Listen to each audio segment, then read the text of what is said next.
Okay, the last section that we're going to read tonight, or in this book, is, let's look at our table of contents, section 1, 2, 3, 4, 5, 6, 7, 8, 9, 10, 11. Section 11 called What in the World? This is a really cool section because it's not so much about reading, it's about thinking about the clues that you've gathered and the new information that you've learned about owls and how to put that all together to make predictions, which is a really important strategy, parents at home, for kids to be able to do as readers, to gather information, gather clues from the text, both in the words, in the photographs, in the illustrations, and to put it all together to make sense of the text. Or to anticipate what's going to happen next, or to create an answer that is logical and makes good sense. We ask kids to do that all the time. So this section, the heading is called What in the World, says these pictures show up close views of owls. Use the hints below to figure out what's in the pictures. Answers are on page 31. So the answers are upside down, so maybe you want to cover those so that you don't look at them.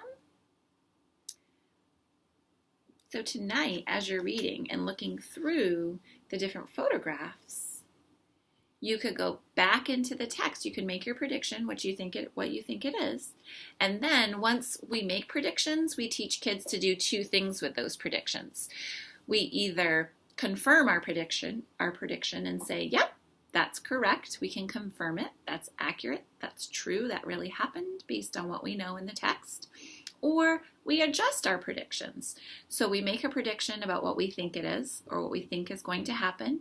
And then when we gather more information, sometimes it's not always correct. So we just have to adjust that, make a new prediction, and keep going.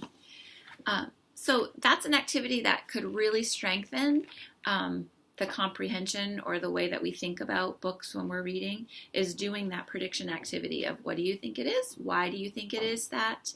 Make your prediction, go back into the text to say, yep, there it is. There's the answer. I was correct. There's evidence of that. Or nope, I need to change my prediction or adjust and make a new one. So have fun with this activity tonight, reading the different hints, making your prediction, and then going back into the text to find the evidence that supports your prediction. This is the last section of our nonfiction book. We hope that you really enjoyed following along with us, having really great discussions about this nonfiction text with your family, your children and your families at home. We really appreciate your involvement in this project. It's really a great opportunity for us to all share not only the same book, but share that opportunity and that love of learning and reading together. The kids are really excited when they get here at school, when you are participating, you are reading together, you are watching the videos.